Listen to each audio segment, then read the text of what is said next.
it shifts Indian perceptions of the United States. The United States Yeah. has gone from being extraordinarily popular in India to being, the new enemy number two, right, right after Mm. Pakistan. There's really been a complete shift in Indian media coverage, and not government, pro-government media coverage, all media coverage, opposition figures saying that the government's not doing enough to fight back against the United States.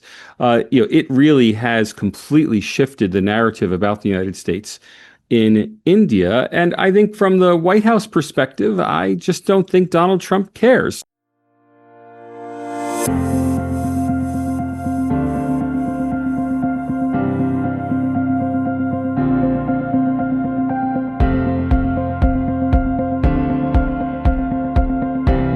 Welcome back to The Focus. I'm John Bruni. India today sits at the center of global geopolitics. It's courted by Washington, friendly with Moscow, wary of Beijing, and still locked in a dangerous dance with Islamabad. For all the talk of an Indo-Pacific century, the question is, what role does India want to play in shaping it? To help us unpack this, I'm joined once again by Professor Salvatore Babones, one of the sharpest voices on international affairs and Indian foreign policy. For those who are unfamiliar, Salvatore Babones is an American-born scholar and commentator, as well as an associate professor at the University of Sydney.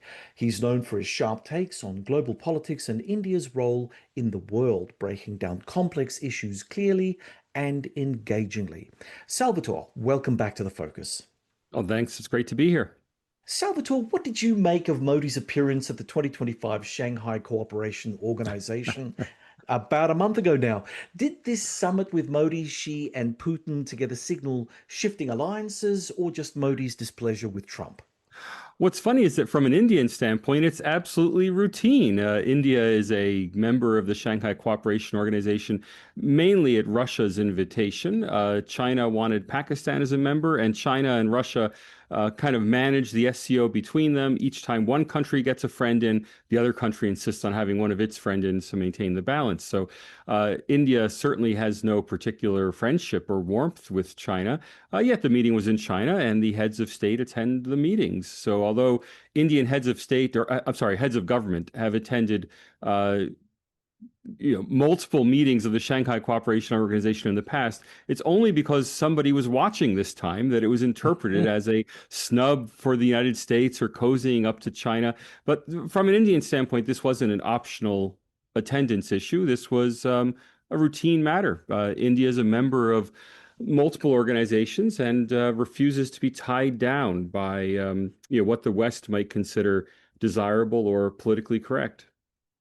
Yeah, that is true, but obviously signaling in politics is everything. And I think that, America, it would be fair to say that America and India have kind of hit a bit of a rough patch recently. Oh And I yeah, think that if you were in Washington, D.C., you'd see this and you'd try to make a different kind of spin on things, right? oh, of course, of course. But I think it's a misunderstanding. So, from an Indian standpoint, it would have been a signal not to attend. Right. The attendance was absolutely routine. If India had refused to attend, that would have been a snub to both China and Russia. Now, the West might have applauded had India snubbed China and Russia, but from an Indian standpoint, there's no reason to snub China and Russia. India is not at war with Russia and Ukraine, and China has been relatively well behaved on the Himalayan frontier in recent years. So there was no real occasion for India to refuse to attend the Shanghai Cooperation Organization. I mean, the closest you could come is that Chinese-built fighter jets were used by Pakistan in the recent skirmish after the Pahalgam terrorist attacks.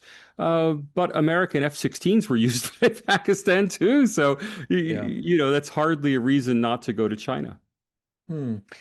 Does the recent spat with Trump regarding Russian oil exports and tariffs, for instance, uh, does that shift the Trump administration's views on India's reliability? It may, but much more importantly, it shifts Indian perceptions of the United States. I mean, the United States Yeah. has gone from being extraordinarily popular in India to being, the new enemy number two, right, right after Mm. Pakistan. There's really been a complete shift in Indian media coverage, and not government, pro-government media coverage, all media coverage, government figures, opposition figures saying that the government's not doing enough to fight back against the United States. It really has completely shifted the narrative about the United States in India. And I think from the White House perspective, I just don't think Donald Trump cares. Both Donald Trump and Narendra Modi share only one thing. I mean, they're very different people. Narendra Modi is very serious, very stuffy, very buttoned up. Donald Trump, of course, is spewing out memes on the White House Twitter channel. The only one thing they have in common is each of them only cares about his own domestic politics. From Yeah. Narendra Modi's standpoint, standing up to Donald Trump when no other world leader is willing to, take a stand against him, that makes him a hero at home. And of course, from Trump's standpoint, putting it to any non-American world leader is MAGA gold, right? So Mm. both of them are playing domestic politics. That said, I don't think there's any lasting animosity behind it. I think once this is cleared up, it'll all be cleared up. I don't think there's anything permanent going on. Well, that's kind of interesting because we recently had the former Director General of Indian Artillery, Lieutenant General Hmm. Ravi Shankar, on, and he gave a very passionate Yeah, Indian view on how things are going. And he tends to think that, India is doing okay. It's yeah, doing okay even without the United States. yeah. That's But of correct. but of course there are these other practical issues at stake, and that is that in spite of the political stuff that we're seeing, the Indian military is still training and supporting with American forces around the Yeah, Indo-Pacific. Um, there are still things that are happening behind the scenes that most of our audience may not be aware of. For instance, there is a memorandum of understanding for new fighter jet engines, the right. F414s, which will go into their Tejas fighter. Yeah, Um, and new Now, helicopters and new new small helicopters, arms and yeah, absolutely, absolutely, all of that. yeah, new Those artillery. things Yeah. aren't being imperiled by anything that we're seeing at the moment, right? Well, from Trump's standpoint, the deal, quote unquote, that will end this is that he'll get a big order for Indian military Mhm. hardware. And from India's standpoint, that would be fine. I just think this is all a tempest in a teacup. Mm. It is great politics. It's great theater. I guarantee you that in 2026, we won't be talking about it. It will have long since blown over, just like the Gulf of America has blown over. Who talks about the Gulf of America these days? And Canada becoming North Dakota. That was a huge issue. Was the United States going to invade? Do you remember the U.S. was going to invade Greenland as well? Oh And yeah, yeah, everyone, yeah, yeah, yeah. yeah. It's now dropped off the list. And this is the Trump way. He wants to get what he wants from India. India is not going to give it to him. There will be a face-saving agreement. The real thing that has happened is it has awakened the Indian population to the perils of relying too much on the United States. And there's been a huge nationalist outpouring. Again, both pro Modi and anti Modi. I mean, all sides of Indian politics, a huge nationalist outpouring, stand up for India. And, it won't make much practical difference because India needs the US market. India needs US technology cooperation. The synergies are just so strong that this will blow over, just like US Canada relations have healed, just like US Mexican relations have healed very quickly after what were much more intense Trump offensives. I mean, the Trump Mm. offensive against Canada was to remove its prime minister and incorporate Canada into the United States. And if that issue can die down, this issue can die down as well. Well, you make mention about the perils of India relying on the United States. there has to be some sort of deep-seated concern among some people in the Indian government, even when they sign the form to conduct an MOU to get some really important piece of kit out of the United Yeah. States, when the current American government seems so flaky, it seems so tempestuous. I mean, what I'm getting from you is that yes, this is a storm in a teacup, but what I'm getting from Indians generally when I'm, trying to ascertain what their feeling is, and that Yeah. is that there is this genuine anger, and that anger isn't just the public. It's not the people who are absorbing the media stories and saying, "Oh my God, this is terrible. We got to do something about it." It also drives up the chain into government as well. I'm wondering, Salvatore, with your knowledge on India, what do you say about people whose opinions who really matter, those sitting, Yeah. around Modi, if not Modi himself, are they really affected by the rhetorical shift that is happening before us, or is it all just smoke and wind?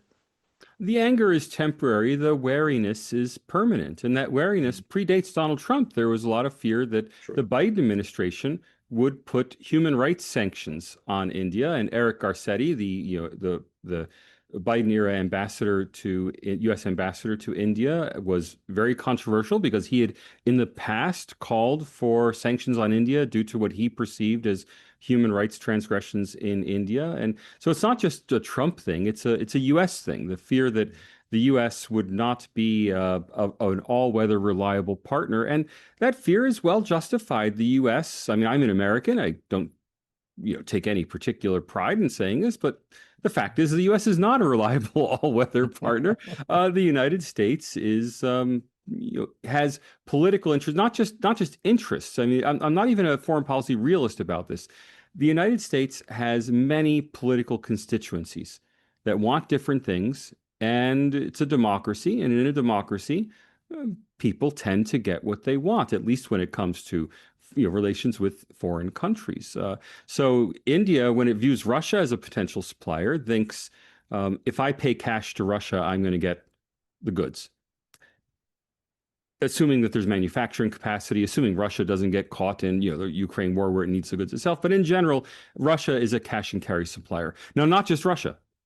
India relies for much of its very highest defense technology, fourth generation fighter jets, nuclear attack submarines. It relies on France. Because again, France is a cash and carry supplier. France is never going to sanction India, never going to say we will no longer sell you spare parts because we disagree with your policy on this or that, or because a domestic voting constituency in France doesn't like the Indian government. That's not going to happen. In the United States, of course, it happens all the time. There's strong pressure, for example, in the US to discontinue the defense relationship with Saudi Arabia over the war in Yemen. Now, it didn't happen, but the pressure was very strong, especially during the Biden years. The U.S. has cut off other countries. The U.S. cut off Pakistan for that matter, despite the fact that Pakistan is recognized as a major non-NATO ally. Thus, in theory, giving it access to the best of the best U.S. technology, the U.S. for many years cut off Pakistan from supplies from spare parts for its F-16s. Now that's been restored, but the issue was terrorism and Pakistan's support for international terrorism. Iran is still trying to fly F-15s from the 1970s that it can't keep airworthy because the U.S. obviously is not going to sell defense equipment to Iran. So, the idea that there would be a long-term reliance on a country as flaky as the United States, not as flaky as Donald Trump, the current president, but as flaky as the United States is just a non-starter in India. Hmm. When we're talking about political perceptions, Salvatore, what do you know of how Indians see how Trump has been berating his closest allies or not being seen to be supporting them in whatever they think is important? I mean, do they come away thinking worse thoughts about America today as opposed to their more traditional Mhm. doubts about America?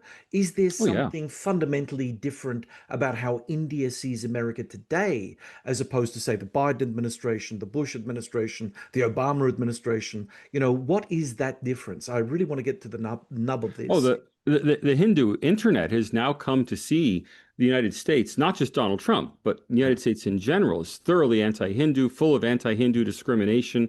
They view the restrictions on H-1B visas for Indian tech workers has been perceived to be a nativist, anti-India, anti-Hindu, racist move. There's been just an awful lot of that language coming out by mostly reputable people, not ideologues on either extreme in Indian politics, but a broad sense among Hindu Indians that the U.S. is now against them. They were wary about the Biden administration, but in the wake of, and I think largely cautiously or guardedly optimistic when Donald Trump was elected, but now they've come to view Donald Trump as stoking nativist, right-wing, anti-Hindu feelings in America. And I get asked about this all the time, to which I have to tell Indians I don't live in the U.S. anymore. I view the U.S. from abroad, but that said, I don't think there's any deep-seated, rural cotton belt racist anti-Hinduism in the United States, but nonetheless, many Hindus believe that. Strangely, at a time when the Trump administration has done much to reach out to Hindu American voters, not to Indian Hindus, but to Hindu American voters. And quietly, for example, there was a major controversy over the BAPS Akshardham in Robbinsville, New Jersey. The Biden administration had raided the temple, had started a civil rights investigation into what they perceived as use of slave labor at the temple for the religious workers who were carving the figures, and all that was dropped by the Trump administration. So a big but quiet win for Hindu Americans at a time when in India, Hindu Indians have become convinced that the U.S. is more racist than ever. Well, that's interesting because, again, I look at it from a different perspective. I look at the United States and I start to slowly see a sort of latent multiculturalism stepping forward, even in the elite circles. I mean, you've got J.D. Vance, whose wife is Indian. Yeah, You had one of the presidential contenders who was Ramaswamy. yeah. These things may. How do they play out in India? Was Well, there a Kamala sort of Harris, I mean, well, herself, okay, well, vice president. she's a Yes. mixer. She may not resonate as well.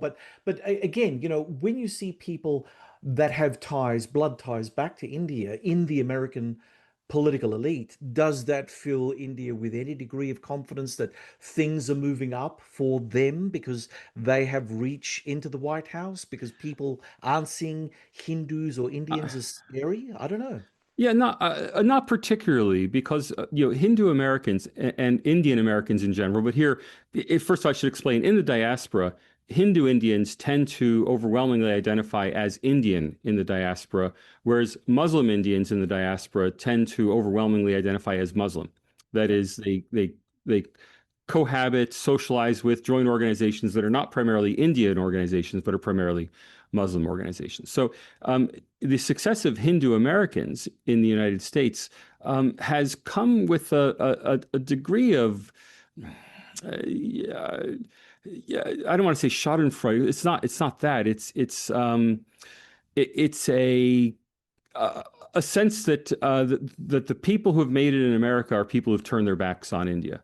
That is, it's striking that many successful Indian American politicians and corporate leaders know relatively little about India and have no particular connections to India, don't do much to try to um, help promote better U.S.-India relations. And that's because the U.S. is a very absorbing culture. I mean, German Americans fought against Germany in two world wars without any issue being raised about, no, we can't. Italian Americans, my own uncles, great uncles, fought against fascist Italy, despite the fact that, their parents had emigrated from Italy. America is an absorbing culture that, Hindu Americans are not Indian. They're Hindu. Yeah. They're absolutely Hindu, but they've really lost connection with India. And in Indian Hindu online circles, uh, that's often seen that the ignorance about India of Hindu Americans is often highlighted.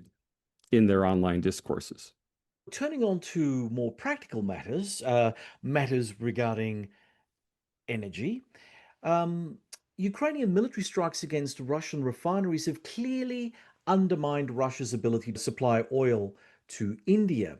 However, as I noted earlier, we had our recent guest on, Ravi Shankar, who told us that India could easily switch suppliers. Yeah. India imports about 40% of its oil from the Gulf and around 37% from Russia. Do you agree that replacing Russian supply will be simple, or is that too optimistic, especially now that Moscow has banned oil exports until 2026?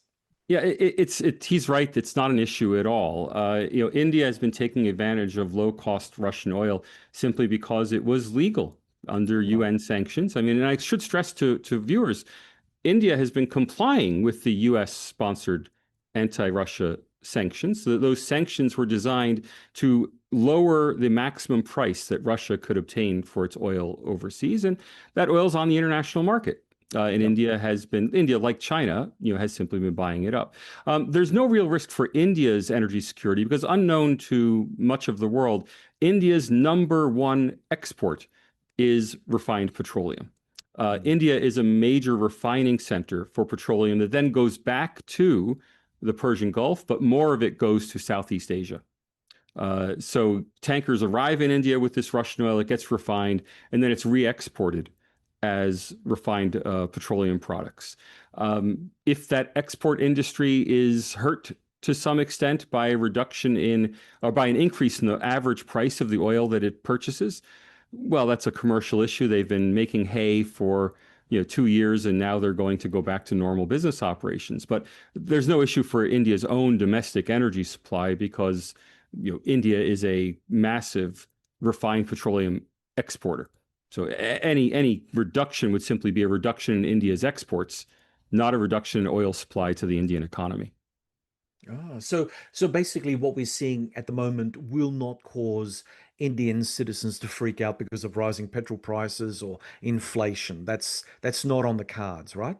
Look, there could be some very minor oil price inflation and energy price inflation in India, but it would not be a major issue. Most of that Russian oil was going out for re-export, and it was a big boost to India's petroleum exporting industry to have that cheap supply of oil. What will happen is there'll be a decline in gross Indian exports. So the Indian economy will take a little hit, but Mm. put in the context of India's economic growth, it's really just not a major issue. I'm not a stock market speculator. There will be individual Indian corporates that are severely affected by no longer being able to buy cheap Russian oil. But from an economic standpoint, the broad economy will hardly feel it. If we go into the balance of power as far as India is concerned on the world stage, Salvatore, is India the smallest of the contemporary great powers or the largest of the middle powers? Depends what you mean by great power. I would say there are really only three, maybe four great, quote unquote, great powers in the world. Because when I say great powers, I mean countries that have the wherewithal and the intention to project power beyond their borders. The United States does, obviously. The United Kingdom does. France does. Russia has, but is now, with the war in Ukraine, no longer really able to play a global role. That's three and a half. China's another half. China has the uh, developing capacity, but still is very limited. I mean, China has lots of military kit. What it doesn't have is things like refueling tanker, air-to-air refueling tankers, fleet support vessels, the sorts of things. China's aircraft carriers, for example, just routinely run up and down and up and down the Chinese Mm. coastline. We haven't heard anything about Chinese aircraft carriers, off the coast of Australia. Now, there were Yep. some, China's beginning, there was a Chinese naval exercise in the Tasman Sea, but it was very small scale from what I understand. So let's call China half a great power, Russia half a great power, then maybe there are four, five great powers. India, although it has the wherewithal to project power, it has never done so and has strong policy settings against doing so. and shows no signs of any interest in projecting power. I've actually just started to see the very first ripples in India of people talking about, to be a great country and a great civilization like the United States, like China, India also has to have overseas bases. And the question is, overseas bases where? For what purpose? What is India going to do in Africa or Southeast Asia or the Middle East? It's not clear. Some, again, highly nationalistic commentators in India have just this year, and I've only seen it in 2025, just this year begun calling for India to have global power projection capabilities. But there's no sign that the government is interested in that. There's no sign that voters are interested in that. It seems to be a small number of intellectuals who desperately wish that they could also be writing about what India should do in Africa and what India should do in the Middle East. But at this point, it's a minor ripple in the intellectual sphere. It's not a reality. One of the perennial concerns when looking at other powers and how they're situated in the global environment, one is often looking at whether or not a country is a land power or a naval power. Yeah. And it's funny when you look at that sort of thing.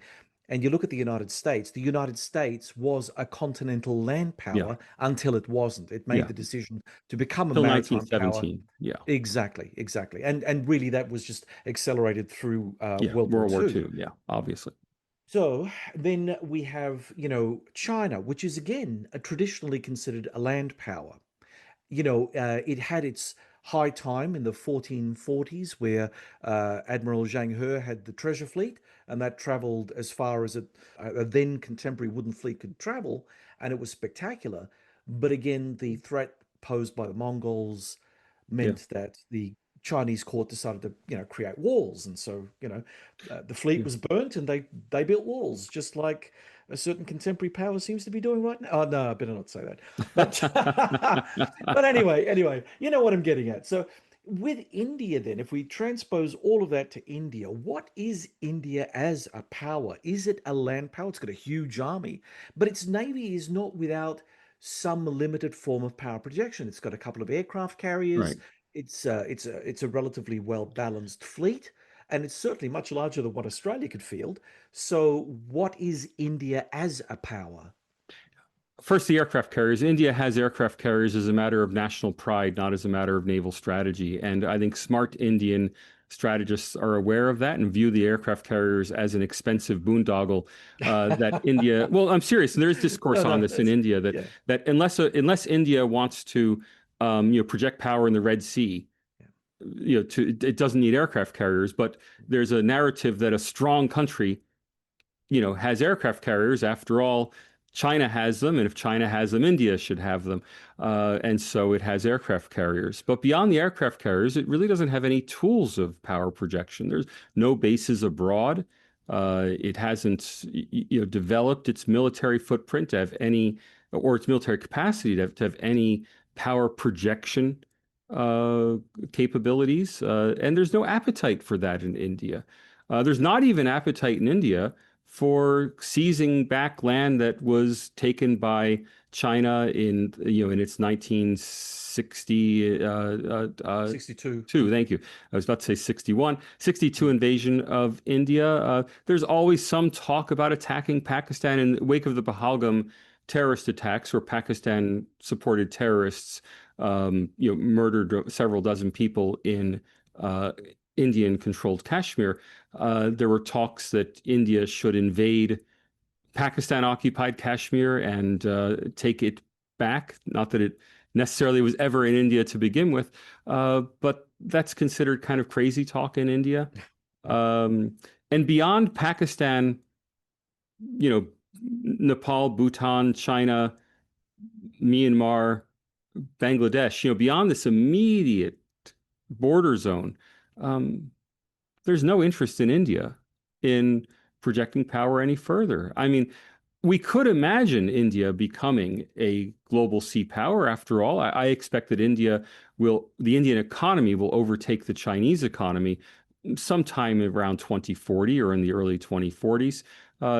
India will have the capacity to do that.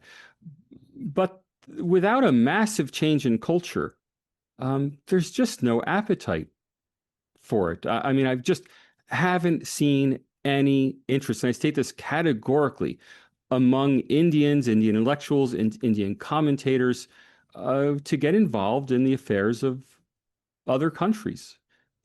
It's India just isn't interested, again, beyond its immediate neighborhood.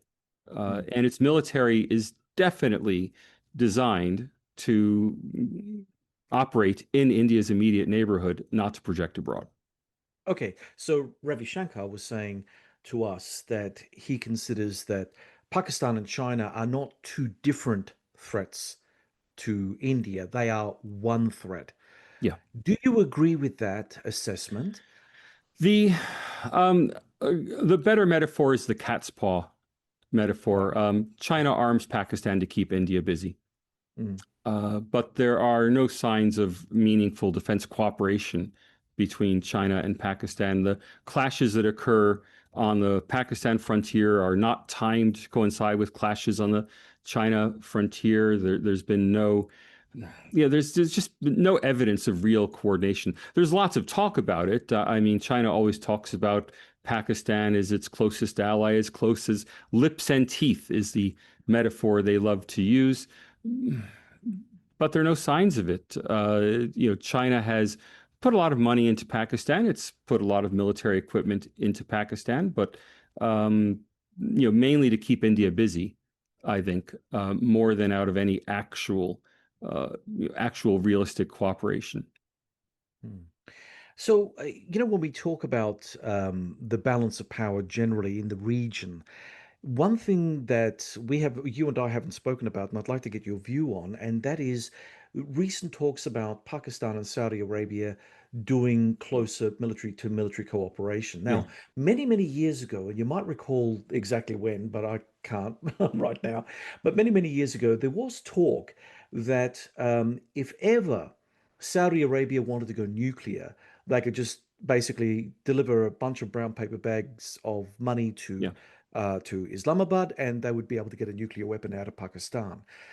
Is the idea of a growing Saudi Pakistani cooperation, military cooperation, a threat to any degree with regard to India and its role in South Asia? The short answer is no. The longer answer is that Pakistan has always called, or repeatedly, I shouldn't say always, is repeatedly called its atomic bomb the Islamic bomb, and Right. tried to stress, but that's not in the sense of it's going to share. That's in the sense that Pakistan wants to be the leader of the Muslim world. That ambition goes all the way back to Muhammad Ali Jinnah, the first president of Pakistan, who wanted to be, he wanted to resurrect the caliphate. He wanted to take over where the Ottomans had left off and become, the new Ottomans of the Middle East. Now that happened to a little extent. There were Pakistani military manning the Saudi armed forces in the 1950s and 60s, in the early years of Pakistan. But Pakistan's military prestige is not what it used to be. The Pakistan Army and Air Force have repeatedly failed in its operations against India and its attempts to attack India.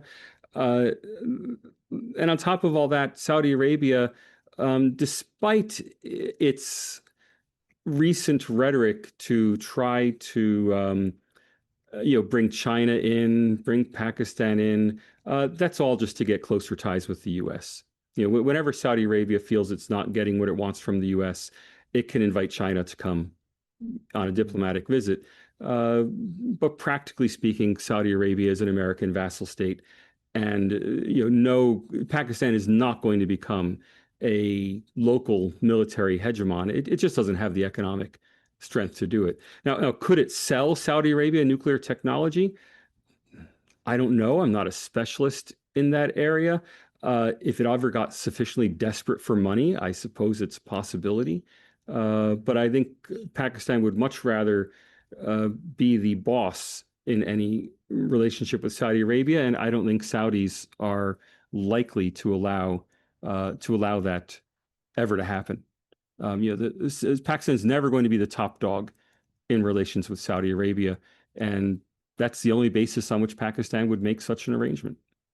Okay, so Salvatore, if we just revisit some of what we were talking about earlier with regard to diaspora networks, Indian diaspora networks, with regard to those networks, have they had any role in shaping India's notions of its own version of global multipolarity? We've got large communities not only in the United States, but Europe, Australia, the Gulf states. Is this something that New Delhi sees as extensions outwards, or are these diaspora communities pretty pretty much integrating within their new Yeah. norms and conditions to wherever they've settled? There's always a lot of rhetoric about integrating the diaspora, not only from the Indian government, but also from the RSS, the Rashtriya Swayansemak Sangh. That's the Right. national volunteer organization of which Narendra Modi is a key volunteer. He's literally a lifelong pracharak or volunteer in the organization. Both have had efforts for decades now to keep Indians abroad connected to India. And those efforts have singularly failed. The fact is that Indians abroad have, in the United States, in the United Kingdom, in Canada, have in Australia, have really integrated into their host societies, and they're not very interested in getting anything from India other than visa-free travel. They want to go visit Right. family and doing business. They'd like to make profits in India, but they're not really fighting India's corner, in these countries. And as item number one for that is that we never see articles by Indian Australians in the Australian media advocating India's side in Mm. conflicts. I mean, it's virtually unheard of. We never see articles from Indian Americans, advocating India's side. If anything, it's the other way. It's diaspora critics of India who attempt to mobilize Australian institutions and mobilize American institutions to criticize India. And the chief example of that is the Sikh diaspora in Canada, which continues talking about an independent Khalistan and a Sikh state, continues to beat this drum, despite the fact that there's no Khalistani activism in India itself. Yet in the diaspora, this effort to undermine India lives on. So, although Indian diplomats would love to be able to leverage the diaspora community to improve relations between India and their host countries, it's just not happening. Well, that's interesting because, when I recall Modi coming out to Australia or Modi going off to the United States and seeing Oh, he's President Trump, popular. Oh, oh, yeah. it's very, very popular. So that doesn't translate into anything meaningful at all. But to people who are outside of that community looking at these large rallies, I mean, it does look quite, well, Well, the he's a Indian Prime celebrity. Minister's. I mean, let me put that in Yeah, context. yeah, please. Narendra Modi has generally over a 70% approval rating over the long Mm. term in polls over 10 years in India. Yet at the latest election, his party only got 32% of the vote. Um, Modi's very popular. Doesn't mean they're going to vote for him. Doesn't mean they're going to do anything for him. It just means that, go Narendra Modi, right? It just means that people view him as a celebrity, as a symbol that they enjoy. And I Right. think many people in the diaspora enjoy the idea of India being resurgent, of India being an important country. But practically speaking, they're not advocating for India. And I might add in the same way that, for example, Chinese Australians don't advocate for China. Yes, in the Chinese Australian diaspora, there are a few Chinese agents and Chinese Communist Party organizers, but among the broad, if you just think of ordinary Chinese business people in Australia, Yeah. they're not advocating for anything regarding ties with China. That's the old country. Mm. All they want is to be able to visit Yeah. and to bring their grandparents, and but these are practical family considerations, not geopolitical considerations. Okay, so Salvatore, what does Indian soft power look like? Indian soft power is very successful in the non-Western world. In the non-Western world, India is a just consistent, patient friend of everybody. And it's remarkable that, majority Hindu India, run by, a very, very Hindu prime minister, who makes no bones about his Hindu devotion and Hindu faith and uses Hindu language and iconography, that he goes to the United Arab Emirates, a theocratic Muslim country, and is well received there and well respected, and has great relations. Goes to Muslim majority countries in Africa, and again, no problems. Well received, well and admired. India does maintains strong friendly relationships throughout the third world, and in some sense, that idea of India as the leader of the third world, which was a Nehruvian ambition back in the 1950s and 60s, is even more of a reality today than it was then.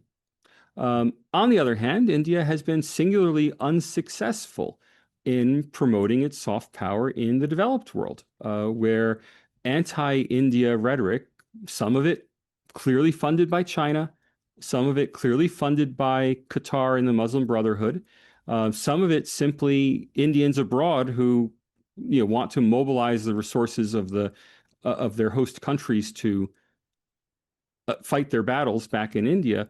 For all three of these reasons, uh, India has not succeeded. It is now well accepted among journalists and politicians and think tankers in Western countries that India is a non-democracy or an authoritarian country similar to Russia, that India is, well, an apologist for Vladimir Putin, as you started off with today, that India is cozying up to China. These narratives have wide purchase in our developed countries. They're not true, but the fact that India has not been successful, and frankly, has not even really tried to change these narratives, is really striking. They haven't because they know that it's wrong and they just let the West flounder around with their preconceived ideas. I mean, that's got to reflect a little bit on them as well. Not in a good way. I honestly don't know, and this has been a big mystery to me. Why doesn't the Indian Ministry of External Affairs care to be perceived, that India be perceived as a democratic country with a good human rights record? The only conclusion I've been able to come to is that the current government in India, at least, views attacks on it by the West as politically useful, that it gets them votes to be defending India against these neo-colonialists. And so they don't attempt to tell India's story because, it's fine if Donald Trump attacks India, Narendra Modi can rise to India's defense and gain a few extra votes from it. If Joe Biden is going to put human rights sanctions on India, Narendra Modi can rise to it. And not just Narendra Modi, I mean, previous Indian governments, the Congress Party governments, also were, reveled, not, I wouldn't say reveled in anti-West, in anti-India sentiment in the West, but were singularly unbothered by it, uh, which is really striking. I mean, it was under the previous Indian government, the supposedly secularist Congress Party, the Manmohan Singh administration, before 2014, that India was first named by the US State Department as one of the worst countries in the world for freedom of religion. And they didn't make any protestation, that, no official note was sent. No, they didn't try to correct the record. They just said, it's none of your business what is done in India. Same kind of response that Russia would make. So I don't quite understand it. I can only view it as a political decision. But the fact is that India does not even attempt in any meaningful way to do soft power in the Western world. I don't really know why, but they don't do it. But, well, suppose that perhaps, even if not directly, it serves some sort of purpose. Maybe it makes India look a bit fiercer on the international stage. John, I just don't understand it. Uh, The effort simply isn't made. Mm. And I'm often accused of being in the pay of India. The Indian government is somehow secretly supporting my work, and I can tell you categorically, I I've gotten nothing, and I've asked. I've actually gotten asked that if you can give us grant money, we can develop something at an Australian university that Mm. could completely change the world's perception of India just by bringing in facts about India, and no interest. Maybe they learned It's a little just bit. not there. And Yeah. and so if even I, who just published a book on Indian democracy and how fantastic Indian democracy is, if even I get no support from the Indian government, who's going to? No, the Indian government just doesn't do soft power, at least not in the West. You're Uh, destroying all my ideas of thinking that there's some grand conspiracy out there, Salvatore. I'm very I disappointed. wish there were. Look, they just don't do soft power, Yeah. and that's strange for such a large and globally important country. Uh, but it's just the truth, and not just in Yeah. Australia. In Yeah. Australia, in the U.S., in Canada, in the United Kingdom, in Europe, soft power. The only thing they do is promote the International Day of Yoga. That's the big event in India's soft power arsenal is yoga. And still, very few yoga practitioners register any connection to India when they practice yoga. And that's the one thing they put money into is promoting the connection between yoga and India. Oh, Bollywood movies are very big in the Gulf states. I remember when I was living there, Indian cinemas were very popular even among the Muslim Oh community. I yeah, mean, Indian cinema is popular in Russia. yeah, well, Yeah, go there's figure. lots of this, but none of it is government promoted or Right, supported, or right. it happens because the movies are good. I mean, I get Indian movies on Netflix. Mm, mm. RRR, the big Indian epic, was Yeah. popular in the United States, and mainstream non-Hindu, non-Indian YouTubers were talking about how fantastic RRR was. But I uh, have to see it. It's on my list. I'm just gonna have it's to a tick lot of that one fun. off.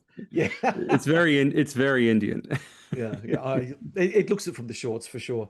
So, Yeah. Salvatore, when we are looking at, you were mentioning earlier about the RSS or the National Volunteer Organization. Now it's coming up to its 100th anniversary. Today, Um, as we s- record, yeah. right, and some people say it's like India's version of the Boy Scouts. Other people say that it's like the Nazi Party. I mean, can you tell our audience exactly what the RSS means to India and to Indians generally?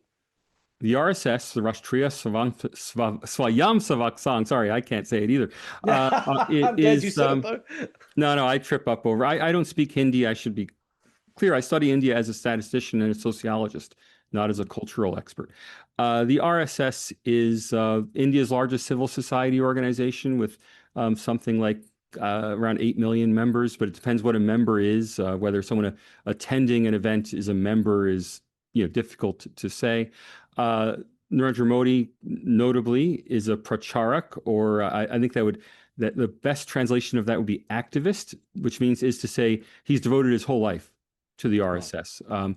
He was married as a teenager and then promptly left his wife, not left his wife in the sense of divorce, but left her behind to join the RSS and has done nothing but RSS work his entire life. And people, these pracharaks do join the RSS, and that's much more than a member. There aren't 8 million pracharaks, but they devote their life to propagating the cause of Indian nationalism and a specifically Hindu variation of Indian nationalism. And the RSS does support primarily Hindu-oriented organizations, the most prominent one being the Vishwa Hindu Parishad, the World Hindu Council, which operates as an umbrella organization for Hindu faith groups around the world, not just in India. The RSS also has Muslim organization offshoots, but they're mainly window dressing. They have no meaningful membership numbers and no meaningful popular engagement. I think they're mainly there just to demonstrate that the RSS is not only for Hindus. But in practice, it is a Hindu organization that makes no secret. Just go to the website. It'll tell you about its it trying to promote Hindu values and a Hindu civilizational identity for India. The organization is controversial because it is um, somewhat secretive. It doesn't have it now has a very national footprint and is highly bureaucratized, but in its early years it had been banned multiple times, and so it uh, as any organization that is liable to be banned, it operates in the shadows to some extent. Now today it's too large to operate in the shadows, but it still is not clear. It's often said that you can work alongside an RSS man, and the RSS is an all-male organization. There's a female auxiliary, but the RSS is an all-male organization. It's often said you can work beside an RSS man your entire life and never know that he's with the RSS because they don't talk about it, they don't make a big deal of it. They quietly promote their causes. Now, partly what they do is promote good works. They do a lot of relief work. Whenever there's a flood, the RSS will show up to provide tents and shelter because they're very well organized and they're very dedicated to service. Whenever there's an attack, a problem, the RSS is there to try to help out. On the other hand, the RSS has been implicated in religiously motivated violence. So, for example, when the Babri Masjid, the Babur Mosque in Ayodhya was torn down. It was torn down by activists associated with the RSS and the Vishwa Hindu Parishad, the VHP. Whenever there's Hindu-Muslim street violence, there's always a question of, are the people on the Hindu side with the RSS? Sometimes they are. Most times they're not. The RSS tends to be much more highly disciplined than more local and fringe Hindu groups. And thus the RSS tends not to get involved in actual violence. Most of that occurs outside of the RSS fold. So it's a highly controversial organization. The BJP, India's governing party, the Bharatiya Janata Party, is an RSS organ. That is, it's part of the broader RSS family, which is called the Sangh Parivar. The Sangh being the organization, Parivar just meaning family. So the organization family includes the World Hindu Council, other trade unions, student groups, other organizations that are under the broader RSS umbrella. In terms of how the RSS is seen by India's minorities, and especially the Muslims, for Yeah, what you've just said, and and Christians. and Christians and Yeah. Sikhs and everyone else that happens to be non-Hindu, how are they perceived by these communities in India? So first of all, Sikhs are, although generally not members of the RSS, they are considered by the RSS to be within the broader Hindu, or one might say dharmic fold. Right. So Glad you clarified that. Hindu, Yep. Sikh, Buddhist are all perceived by the RSS to be part of the same family of Mhm. religions. And Sikhs, to some extent, can be viewed as a Hindu warrior caste with its own Right. customs. Now, that's not how Sikhs view themselves, but Sikhs can be viewed that way. Mm. The real challenge is with Abrahamic religions, with Christianity and Islam. And the big challenge is that both Christianity and Islam believe in proselytization and going out and converting people, whereas Hindus generally don't engage in conversion. They're not trying to convince non-Hindus to become Hindu. So inevitably, there are clashes where Muslims and especially Christians want to convert people to their religion. And the RSS is very anti-conversion, essentially taking the view that we won't try to take yours, you shouldn't try to take ours, if I just put it in the most blatant terms. It's Mm. also seen as an exclusionary organization in that although it allows Muslim and Christian members, and I've met Muslim and Christian RSS members, they Okay. do exist. Mm. But although it admits Muslim and Christian members, it admits them on the terms that they should embrace a Hindu identity for India, viewing India as a Hindu country. And it's much the same way you mentioned the Boy Scouts earlier, as in Mm. there was nothing preventing a Jewish child becoming a Boy Scout in the 1920s, 30s, or 40s. But the Boy Scout was a Christian organization. It had Christian prayer. It was non-denominational, but it was suffused with Christian imagery and with Christian thinking. And so, although you could become a member, the assumption was that you would just go along with the inherent Christianity of the organization. And the RSS is much the same way. It wants Muslim and Christian Indians to accept that India is a Hindu culture society. And nothing reflects that more than the dispute over the name of India. So the Indian Constitution has a strange formulation. It says, India, that is Bharat, is a secular socialist republic, you know, and then goes on in the preamble. Right. Bharat is the Sanskrit name for India, but it's not just Sanskrit language. It comes from the Mahabharata. Mahabharata literally means the Great India Epic. Maha in Sanskrit is cognate with mega in Greek, so it literally means like mega India, Mahabharat. And you know the whole idea of Bharat, King Bharat, was supposed to be a Hindu king who was descended from Agni, the original Hindu god, the founder of the universe. So the idea of calling India Bharat is very tied into Hindu iconography. Yet that's what the RSS calls India. That's what I strongly suspect, want to change the name to. So right now, India is known internationally as India. I strongly suspect that within the next few years, the name of India internationally will be changed to Bharat, much as Bombay has become Mumbai and Bangalore has become Bengaluru and Calcutta has been Kolkata. We'll see the change of the name of the country. Now, where does that put Muslim and Christian Indians in the national identity? It's difficult to say. I mean, but it's a similar problem to the problem we have in places like Germany and Sweden. Sweden, the king himself must be Lutheran. In England, the king must be Anglican. Well, where does a Muslim fit in today's Sweden and Britain?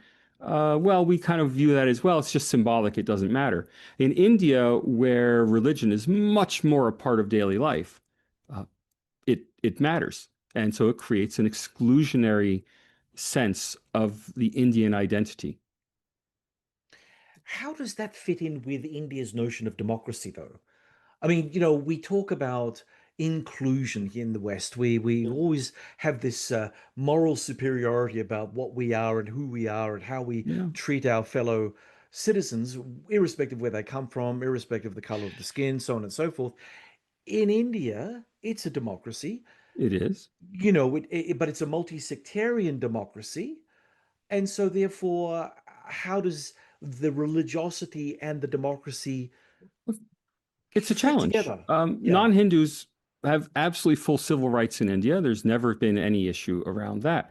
But Mm. just as Australia, if you want to be an immigrant to Australia, you have to pass an Australian values test, and you have Yep. to at least say that you will embrace Australian values, whether you really do or not.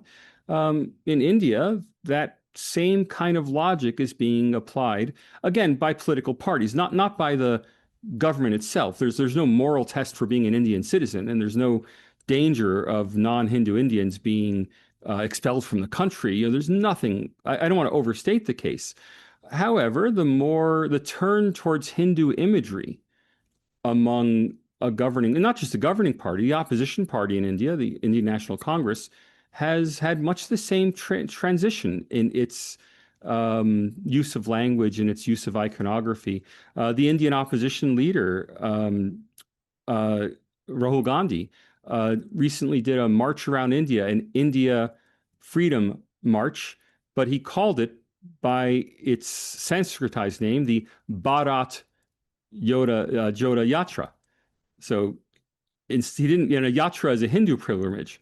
Bharat is the Hindu name for India. So even the quote unquote secular opposition in India is adopting this Hindu centric sense of Indian identity, even as they appeal for Muslim votes. So this is a broad-based issue in India. I've written quite a lot about this, that on the one hand, India has very good social indicators for Muslim Indians, and they're doing well, and there's no sense of there's no problems of civil rights like there are in the United States for minorities, or even in Australia for Indigenous Australians, these issues come up. Um, However, there are questions of inclusiveness and the extent to which non-Hindu Indians are being included in the rhetoric of politicians and national organizations of what it means to be Indian. Oh, okay. So, is India a secular power, Or is India a civilizational power? And what would it mean if India is a civilizational power? Because this term had been bandied around for Yeah. other large nations, China, for instance, Iran, for instance, because these are ancient Yeah. civilizations going back into time, in mists of time, I should say. So, what do we make of India in terms of the way that it portrays itself? Does it see itself as modern and secular, or does it see itself as you know, the modern inheritors of this ancient culture moving forward? Interestingly, the term civilizational state was first coined with regard to India. It was popularized after Martin Jacques referred to China as a civilizational state, and most Indians are unaware that the term originated in India. Yeah. It was an Indian social scientist who called India a civilizational state. It went to China, and now I think many nationalistic Indians are very jealous. If China gets to be a civilizational state, we get to be a civilizational state in India. And I laugh at it because the fact is that it has no basis in reality. India is a modern nation state. Whenever confronted with the awkward realities of the implications of the civilizational state label, its advocates run for cover. So, for example, obviously, um, you know, Bangladesh and Pakistan are part of the Indian civilizational heritage. I mean, the Indus Valley civilization is in Pakistan for the most part. What's in Bangladesh is a big part of the heart of Bengal. The Ganges River, the holy Ganges, empties into the ocean in Bangladesh, right? So these are certainly part of the Bharat civilizational space. Nepal, for that matter, is a majority, almost entirely Hindu country um, on India's northern borders. And is Nepal part of the Indian civilizational state? And people say, no, no, no, we don't want to annex Nepal. We don't want to annex Bangladesh and Pakistan. I said, well, then what's civilization about your state? I mean, really, what you mean is India is a modern nation state that occupies the territory that goes back with a recorded civilization of 4,000 years, and that's fine. People can be proud of it, and really, make it their identity. But it doesn't change the fact that in practical, real world terms, India is a nation state. You might say that the Indian nation, that human bond, connecting people, is increasingly turning to Hindu civilizational language, and that the Hindu nation is increasingly identifying itself as a Hindu nation. Uh, but that hasn't changed the state. The state is a modern nation state. Salvatore, when we had you on the show last, we were talking about India, not necessarily from the most complimentary position. We spoke about it as being a relatively poor country, Yeah. which I think got up the nose of a Yeah, few people get people who, angry about that, but it's a yeah. statistical reality, whether they like it or not. Yeah, well, I know, I get it, but hopefully, well, anyway, we get the brickbats and the bouquets irrespective. But look, the fact of the matter is that India is still an economic competitor in many ways with its neighbors. And Yeah. I'm just wondering, with China having its Belt and Road Initiative investment model, can India really be seen as an economic rival of China if it doesn't have something similar, if it doesn't try to copy Yeah. China, even at a baseline level, base rate level, I should say, not as rich, maybe, Yeah. not as infrastructure heavy, perhaps, but something similar. India is a strategic rival of China, but not an economic rival of China. It's just another economy. Right? It Right. happens to be very close, but there's no trade across the Himalayas. It's a hard barrier. Even China and Pakistan trade is conducted by sea. Even though Pakistan is a part of the China-Pakistan Economic Corridor and a member in good standing of the Belt and Road, it's just not practical to move across the Himalayas, or even for that matter, across the jungles that separate northeastern India from China. So these are not competitors and they're not partners in any sense. They're simply separate areas. India's economic development has gone along very different lines from China's. It is not a export consumer goods based economy. It has a much more broad-based economy. The chief challenge in India has been low productivity agriculture, which again doesn't have anything to do with China or the China model. It'll take reforming India's domestic economy for it to grow. Now, a statistical reality that most people have no idea of is that it's often said that China exported its way to growth while India is not an export economy. In fact, exports as a percent of GDP, not total exports, but as a percentage of GDP, are higher in India than in China. So India is more export reliant, so to speak, than China is. But most of that is value-added re-exports. So I already mentioned petroleum products, India's largest export. Petroleum doesn't come from India. It's brought in, processed, sent out. The second biggest category is diamonds and gemstones. Again, they're not mined in India. They're brought to India, processed, sent out. Third biggest area is pharmaceuticals. Again, the chemicals, ironically, often come from China. Those chemical precursors are processed in India. The pharmaceuticals are exported. Those are the top three export categories in India. So it's a very different economic model from China's. That said, people see one example like China and they just think that's how growth happens. Statistically and theoretically, we have no really good reason to believe that. Growth occurs because countries improve their levels of productivity.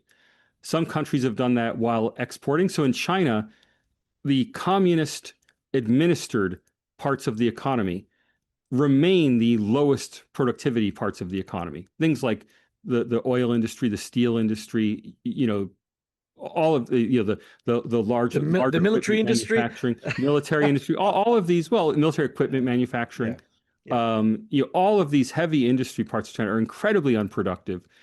And that's made up for by the export sector because China opened the export sector to international competition, and that sector became highly, highly productive. And when I say productive, I mean, I don't mean in terms of volume. I mean, literally productivity, GDP per hour worked in that industry. The export industries are incredibly efficient, incredibly productive. India hasn't developed along those lines. India has a broad-based improvement in productivity going throughout the entire economy. Its export sector is not particularly a leading sector.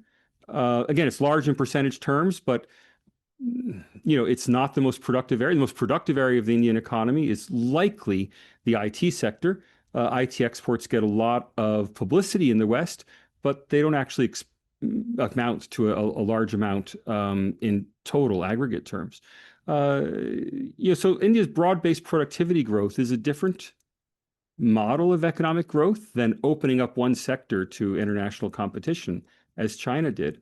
But they're getting to the same place. The important thing for GDP is not whether you export or not. I mean, the US is the world's largest importer, yet it's the world's most productive economy. Right. It's what matters for economic growth is that a country have high productivity. And India is moving that way, but in a very different way from China. The only specific area where India is a direct competitor to China, and it's highly visible, is export of iPhones. India has become an alternate production hub for iPhones. And even there, it was mainly created to serve the domestic Indian market. But while Apple has the factories there, it may as well export as well and establish a secondary export hub in India. Other than iPhones, there are very few industries where India directly competes with China. This is really interesting, and I want to dig down a little bit more into this later. But for now, let's just have a look at India's expanding presence in Africa. I mean, is this the start of a genuine South-South leadership role, or just opportunistic competition with China? First of all, it's not driven by competition with China. Right. Indians are not saying China's in Africa, we need to be there too. It's driven by searching for export markets and searching for investment destinations. I suspect Africa is more important right now as an investment destination than as an export market. That is, Indian companies want to scale up and they view Africa as a place where they can scale up. And a lot of the reason for that is simply that Africa is a very low productivity area of the world. You don't have to be especially high productivity to succeed in Africa. Whereas, establishing a presence in Australia or the US or Europe is much more difficult. And so Indian companies are seeking to establish presence in Africa, and where the companies go, ultimately, consular services will arrive. But again, there's been no rhetoric at all in India about establishing military outposts in Africa or establishing strategic relationships in Africa. It's all driven by individual investors who want to make money in Africa. Chinese business people, although many went there just to make money, many were sent there strategically by the Chinese government. Now, I'm not talking about the small shop owners. All over Africa, there's small Chinese shop owners. Those are just people who went out to make some money for themselves.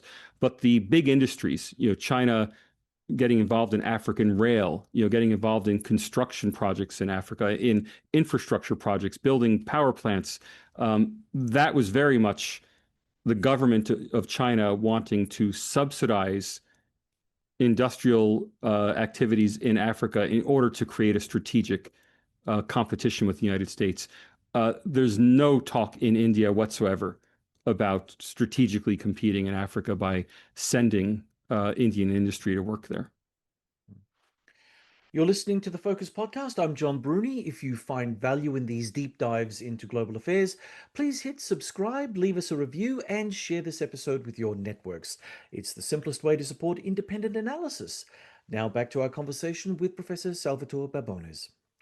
Salvatore, strategic commentator Peter Zine argues India is unusually resilient as globalization unravels. It's energy secure, agriculturally self-sufficient, and less dependent on trade. Does that make India a self-contained geopolitical unit? Well, so I disagree with two premises of that question. First, the globalization is not unraveling. Globalization is stalling. Those are two different things. It's just Right. like when an economy stops growing, it doesn't collapse. It just hums along at its existing level, much like Australia has last 10 years. And it's same with Mm. globalization. Globalization rose very rapidly, and then we reached peak globalization around the global financial crisis, around 2009. And globalization has stayed stable so global trade as a percent of GDP has been stable. I guarantee you that despite all the talk of tariffs this year, 2025, when we come back in 2027 to have this conversation, they will have shown no noticeable effect in global trade flows as a percent of GDP. It's just not going anywhere. There's been no reduction in U.S. imports as a result of Trump's tariffs. Now, there have been small changes in what country something comes from, and at the margins, there have been changes. India's seafood industry has seen the effects of Trump's tariffs, but broadly speaking, global trade as a percent of GDP is not going to dip in 2025, and it's not going to dip going forward. It's just not expanding at the rate it used to expand. And the second thing I'd take issue with is India is not very dependent on trade because, of course, as I said earlier, India's exports as a percent of GDP are higher than China's, right? I mean, India is literally, in terms of percent of GDP, more trade dependent than China. And if we have a paradigmatic case of a country that depends on trade, it's China. So on both counts, I think the premise is just wrong. That said, although I disagree with the premises, I agree with the conclusion in that the Indian economy is very robust because growth in India depends on rapid changes occurring in India right now. What we're talking about, the effects of global trade on India, is the effect of GDP growth being 7.2% or 6.4%. And while for Australia, that kind of swing, I mean, if growth in Australia is 1% or 0.2% is something we would really feel. That 0.8% means a lot. In a country growing that fast, it's the rounding error. I mean, we can't even predict Indian economic growth very well quarter to quarter because the variability is just so high. When countries are growing very rapidly, our surveys, remember, economic predictions don't come out of an economist's head. They come out of survey data about the economy. And the survey data is based on the economic activity that occurred in the base year, which is usually 2 or 3 years ago. Well, all that's out of date in India because the economy's changed so much in 3 years. I mean, 3 years, that's 25% economic growth, right? I mean, it's a whole different economy. So economic projections in India are so difficult that we won't even notice. That is, it'll be impossible to tell whether that plus or minus 0.4% in the economy is due to globalization issues or was just random variability in the economy itself. So it is very robust. The rapid growth makes it so. There's just so much unmet demand in India for infrastructure, for consumer goods, for employment. So many people want to move to cities, take up employment, that it overwhelms all the statistics. I mean, I'll just give you one last little example. India's unemployment rate has been relatively stable throughout the Modi years. And he's been criticized. Oh, you haven't brought down unemployment. All this talk about economic growth, and we still have unemployment. What people miss is the number of people employed has increased by an astronomical number. So it's just the labor force has been growing so rapidly that it can't absorb all of the people who are moving in from poor rural areas into the cities, into formal employment, with the result that there's continuing high unemployment.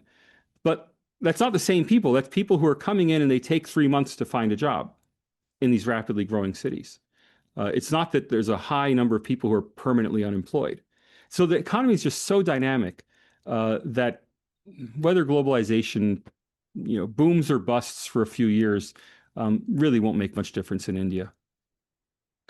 People like Peter Zeihan have been claiming that, China's on very thin ice and it's going to collapse within our lifetime, probably within the next 5 to 10 years at the outside.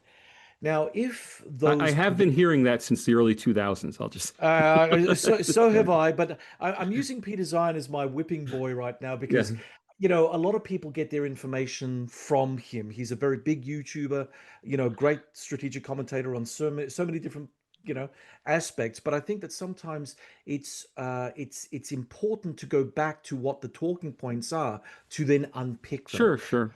So Zion says that China is going to fall apart, and when China falls apart, India is going to reclaim manufacturing. But as you said earlier, India is developing differently from China. Now, can we go into some detail on that? I mean, what do you see that makes India stand apart from China? Because when we look at economies, we Yeah. tend to think about factories. We tend to think that everyone's on the same similar kind of trajectory. Maybe India's 10 years behind China, but eventually it's going to catch up and it'll be just like China. And do you also buy into that notion that China is having significant problems now, or is it also just plateauing out at the moment? Because Yeah. there seems to be a lot of information out there suggesting that there's a demographic collapse that's happening Yeah. in China. That's going to obviously have a major impact on Chinese industries and the economy generally. And can India, no matter how it develops, come anywhere close to matching Chinese output, industrial output? Yeah. Look, China's economy has stalled. That doesn't mean it will collapse. It just means that it's not growing rapidly anymore. And this is something I've been writing about since 2010 when I wrote my first article, saying, and I put numbers on it. I said the Chinese economy would stall around 2020. And I stand by that, COVID or no COVID. The Chinese economy stalled in 2020 and has been stalled since. That is, and that's not some kind of, prognostication with a crystal ball. That's based on standard models from endogenous growth theory and economics. And if we apply the standard models to China's growth, it had catch-up growth. That is, it was recovering from the ill effects of communism until it grew to a typical middle-income country level of productivity of around $10,000 GDP per capita. And China's been stuck at that level. I think will stay at that level. Now, China got there through production networks extending out from Japan. Japanese production networks first went to Taiwan and Hong Kong. Then, when they left Japan, when Japan started to get too expensive, and then they spread into Guangdong through Hong Kong, and they spread into Fujian through Taiwan, and they spread into northern China through directly from Japan, with Japanese companies setting up businesses in China because Japan became too expensive as a hub for assembly type work. That process of production networks moving into adjacent countries was replicated in Europe with Germany and sending production to Poland and Hungary and Czech Republic. So it's a similar process that's occurred on both sides of Eurasia. India is not tied into those production networks. There are very few cultural connections. There are very few business people making the trip. I mean, the Japan-China connection, I mean, China suffered horrifically under Japanese colonialism. But let's not forget, Japan was in China for decades until 1945, and Japanese businesses went back into China in the 1980s. There was only a 35, 40-year gap when Japan was not in China. Right. So those networks are long-standing networks that were just disrupted by communism. India has no such networks. India's development is not occurring through integration into global production networks. India's development is occurring because of its indigenous institutions.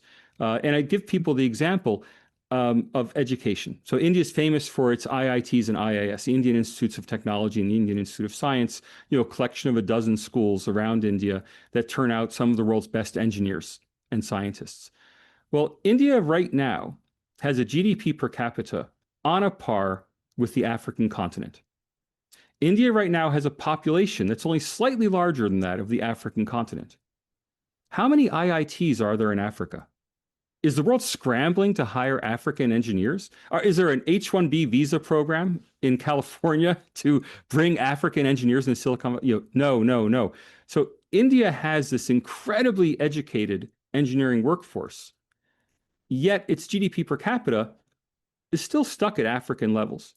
Now, that indicates to me that India is poised to grow well beyond those levels. Right? It has that labor force. And the same is true if we compare Indian and African infrastructure. Indian infrastructure is a world better, so we expect India to grow. Indian and African governance standards, tax harmonization, any indicator we want to look at, India is doing better than Africa on that indicator, except for one indicator, GDP per capita, where they're both on a par. So that indicates to me a future of rapid growth in India. And I expect that India will reach parity with China, GDP per capita parity, sometime in the early 2040s. Whether it be 2040 or 2045 or 2047, I can't tell you, but by 2050. That's not very far away. We're talking just a quarter century, 25 years away. Now, when that happens, there will be two Eurasian giants, India and China, with similar levels of economic output, but with very different structures. China will be closely integrated as the workshop of the world, major manufacturing exporter. And India will have a largely domestic economy. India, despite its large export flows, is still a net importer, whereas China is an exporter. They just have very different economic models, but all that really matters in the end is productivity. And as long as India has the infrastructure, the institutions, the human capital, productivity will ultimately catch up with where it should be.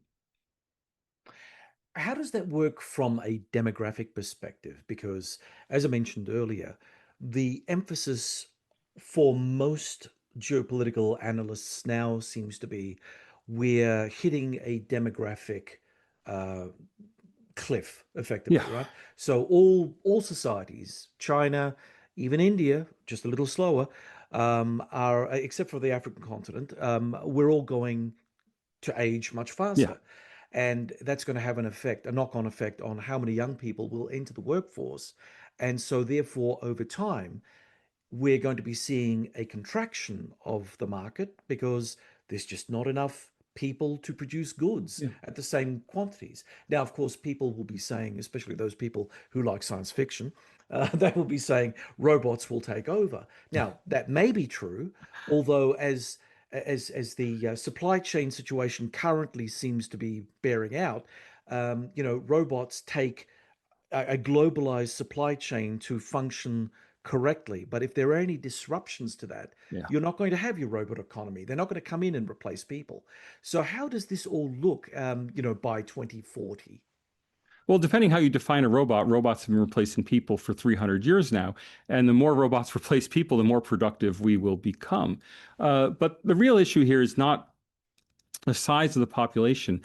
It's the age distribution of the population. So China will have an increasingly large dependency ratio, meaning that there'll be more and more elderly relying on a smaller and smaller working age population. Now, there's some ability to fight against that by increasing the retirement age, since, of course, we're all becoming elderly societies because we're all healthier. And since we're all healthier, we can now work into our 60s, 70s. Work is also less physically demanding than it used to be. I mean, sitting in an office is not shoveling coal. And people who are 70 and 75 may not want to sit in offices, but of course they can sit in offices. So partly this age dependency ratio will be mitigated by the fact that older and older people will be working and will be economically productive. That said, China's demography is not favorable. It will lead to what we might call headwinds against economic growth in China. It will make it more difficult to grow, just as Japan has faced headwinds due to its aging population, making it more difficult to achieve economic growth. There's not going to be a collapse. Any changes will be slow. So if China does ultimately decline from 1.4 billion people today to the best guesses are around 800 million people at the end of the century. That's a 40% reduction in population. That will, of course, reduce the total size of the Chinese economy. But what we're really interested in from a policy standpoint is not the total GDP, but the GDP per capita. And China's GDP per capita can survive that long-term slow accretion of challenges to remain at its current level. I don't think it'll grow much, but I think it can remain at its current level, at least current level vis-a-vis the rest of the world.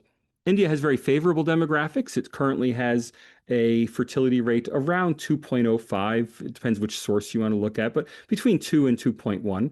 But the trend is downward.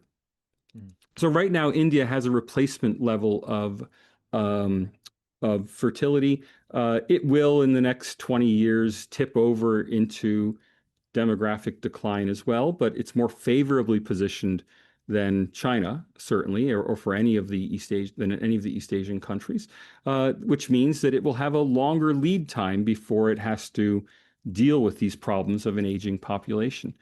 So, on balance, and I want to stress I'm a gradualist here, there aren't going to be any collapses.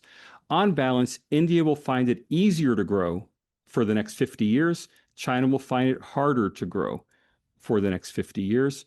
Neither one is going to collapse, but there will be greater challenges facing the economies.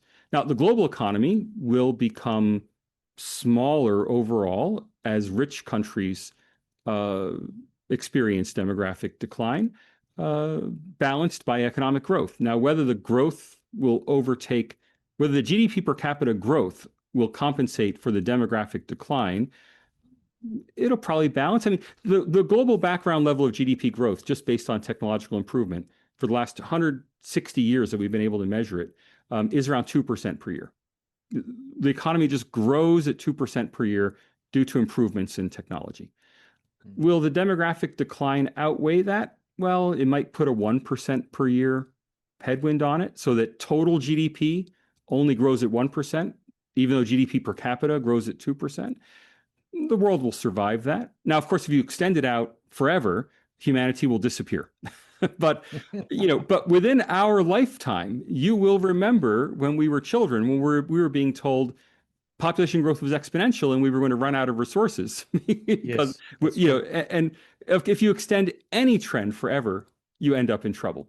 I don't know what will happen after 2100, but between now and the end of the century, we'll be fine. Oh, well, that's great news. Great news for us. Yeah, great news for us for sure. Well, it's interesting because when you listen to a lot of the doom porn that's out there, Yeah. and it becomes almost like an earworm in people.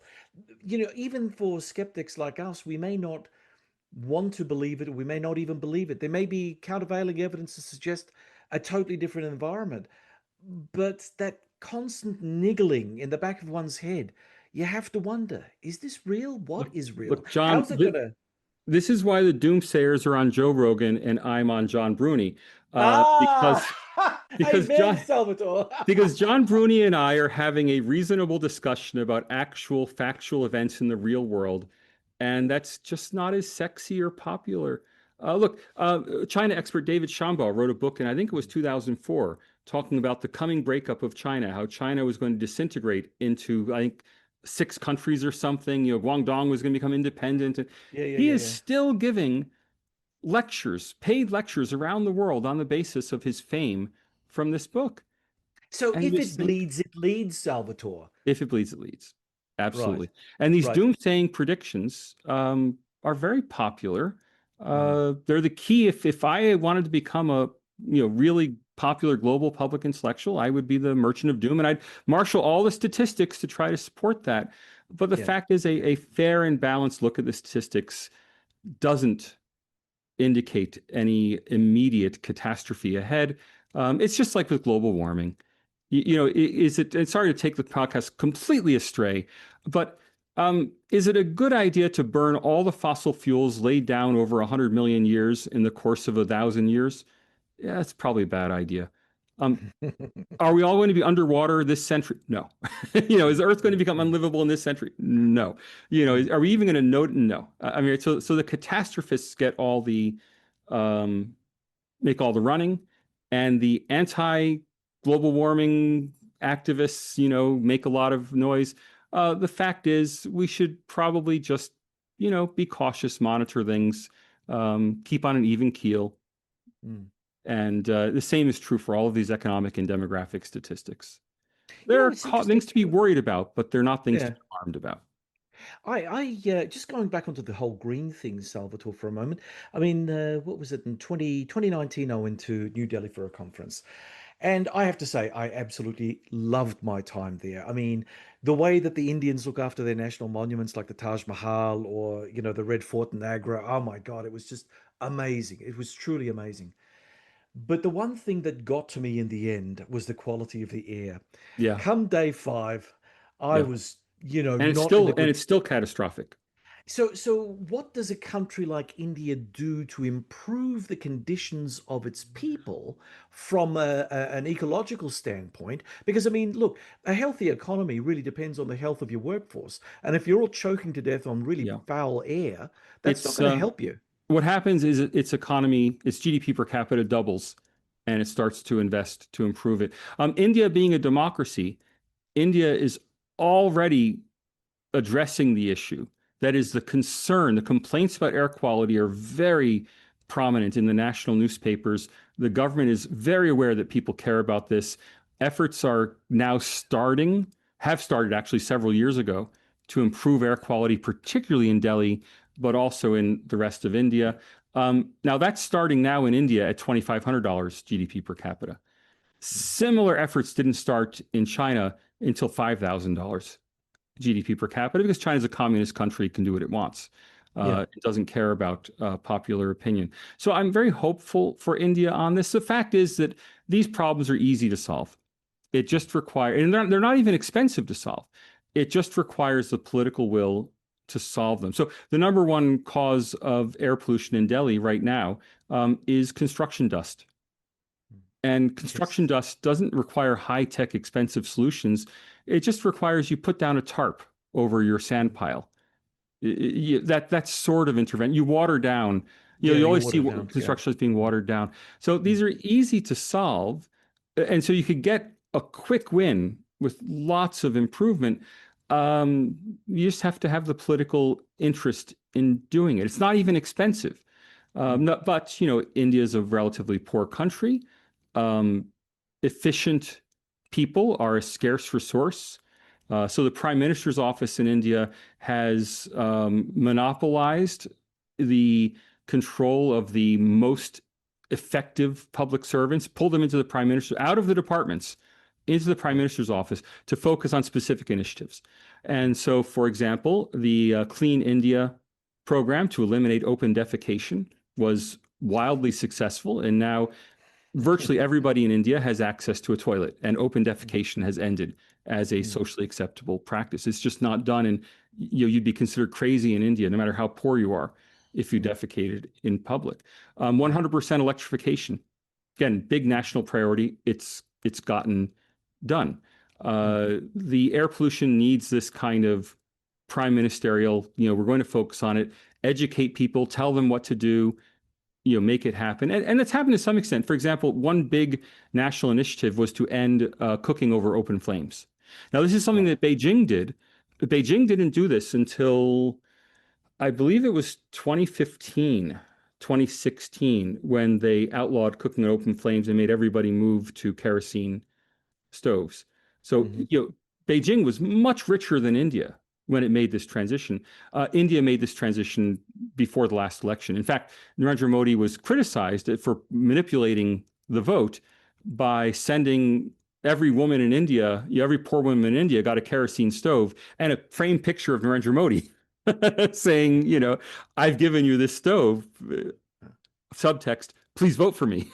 Right. So, but because India is a democracy, these policies are getting done at a much earlier stage of development than they were done in China. And so I'm very hopeful for it. But until it happens, of course, it is excruciating to be in a major Indian city for more than a few Oh. days. And you feel terrible for those who live there. Yeah, you really Read do. it No, every I day. mean, without a doubt, without a doubt.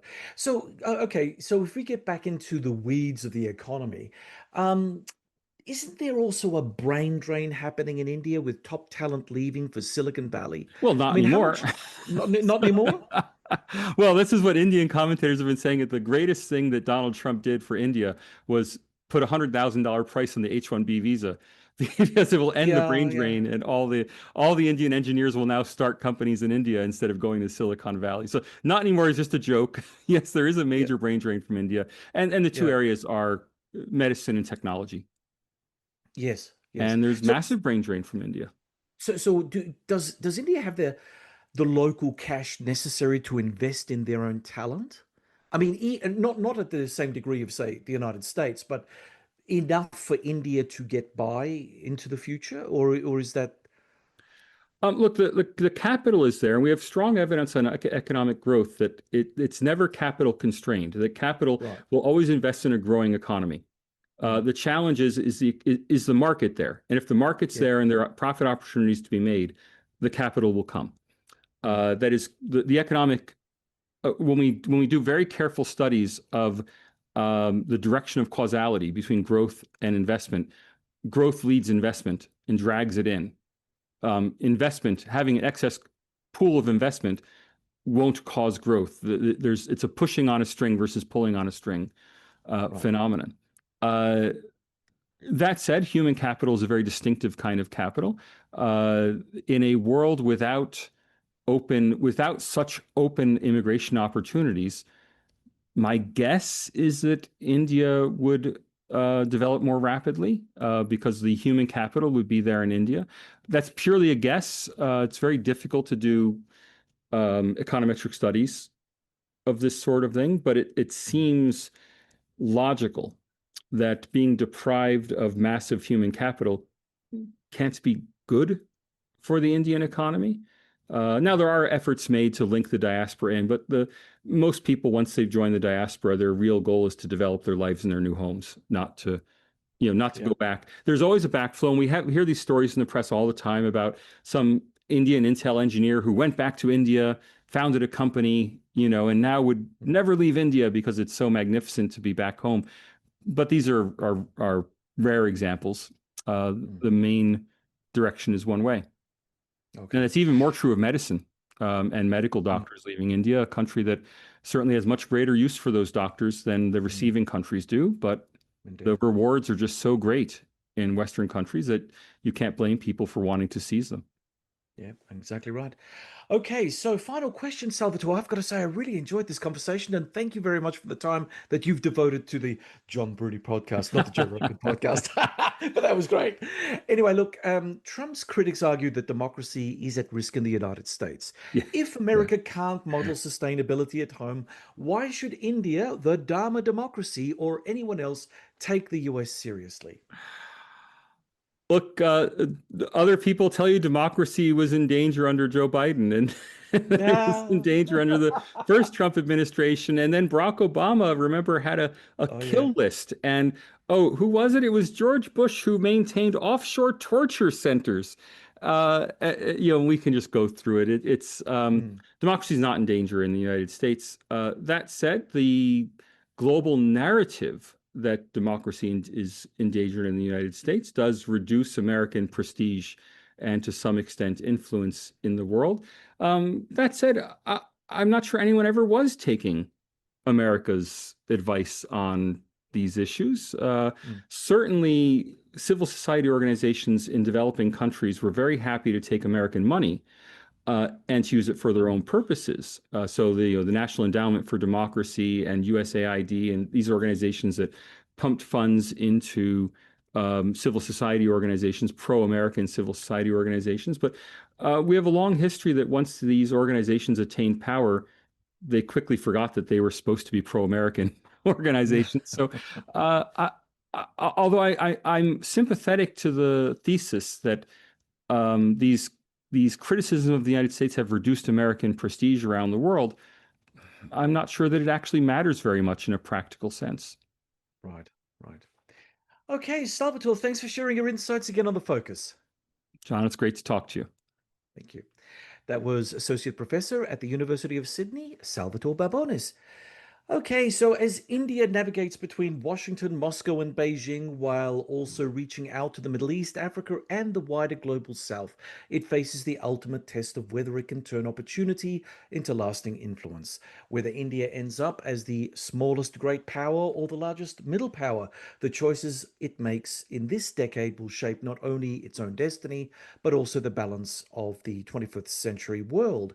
It is indeed a huge gamble. Now, on to questions for the audience.